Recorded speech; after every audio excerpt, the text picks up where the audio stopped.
Faith Ringgold is an American painter, sculptor, performance artist, and writer, best known for her painted story quilts.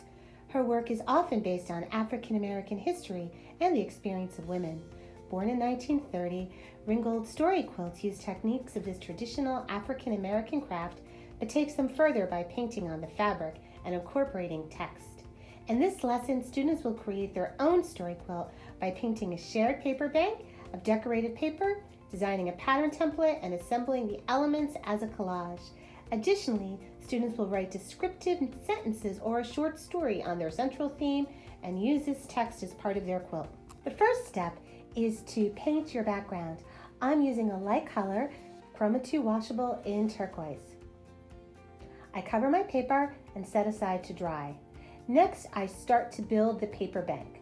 Again, I'm using Chroma 2 Washable Tempera because it has a nice heavy body and I'll be able to make some really juicy textures in this paper.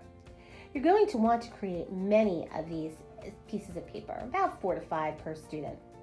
Then, once you've covered, start to scratch into your paper, make texture in all different ways.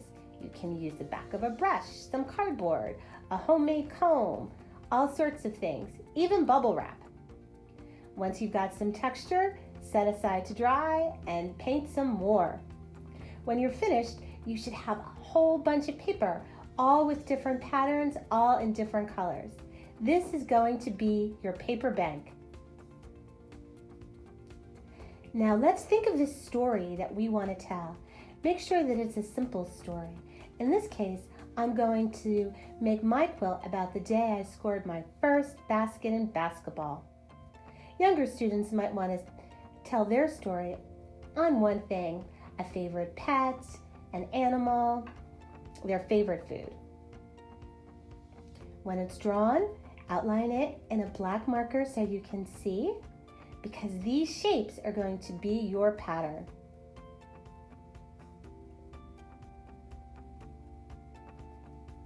Then you're going to want to cut out all those individual shapes.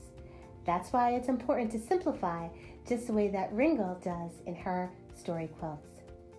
Cut out your shapes and set aside. Pay attention to where you have overlaps. Then I like to assemble my pattern onto my background paper, just to make sure I didn't lose any of the pieces. Now I'm going to use those patterns and cut out the collage elements of my story quilt. I like to pick colors that will stand out on my background. They don't need to be necessarily representative colors of the story I'm trying to tell. When all your pieces are cut out, glue them to your background. Again, pay attention to the overlapping elements. Make sure that you're assembling your quilt correctly. In some cases, when you have overlapping elements, you may just want to leave the edges of those elements unglued so that you can stick the pieces that need to go underneath them, and then glue the top edge down, like I did in this dress. The glue I decided to use for this was our Chroma binder medium. When your background is done, glue the border of your quilt.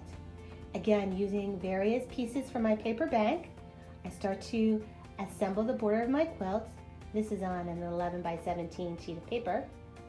And every so often I'll check it against my background to make sure my background will cover it all up. Once it's done, I will glue the background on top of the border so I can get a nice clean edge. Now I want to incorporate some of those narrative elements like Ringgold did. I'm putting down some different texts to tell about my day, to tell the story. Younger students may just want to write a sentence or two. Older students may want to write a very short story. Here, this is my first basket. It was an awesome day. And there you have it, a painted story quilt using Chroma 2 Washable Tempera.